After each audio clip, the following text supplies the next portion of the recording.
Екипи на јавното предпријатие Водовод периодов значително ја подобруваат безбедноста и изгледот на централното градско подрачје и клучните сообраќајници, интервенирајќи на прекупите настанати од претходни санации.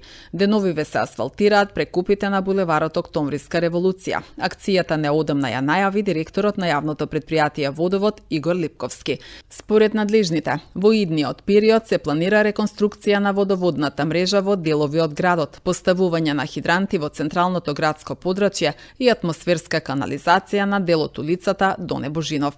Ние само ја одржуваме мрежава која ни ја доделат општина Куманово.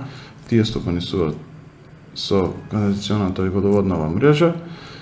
Најпрвин сакаме да направиме реконструкција на водна мрежа на Скопски познато место во Куманово, Скопски Дуќани, да изместиме водоводнава цевка, бидејќи тука се случуваат чести дефекти.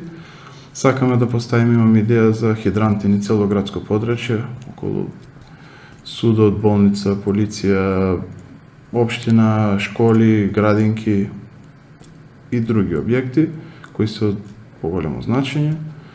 Исто така сакаме и да се нафатиме со еден поголем проект да изведеме, тоа е поставување на атмосферска канализација на дел од улица Доне Божинов, што би представувало еден огромен предизвик после 15 години за Водовод и еден значителен напредок.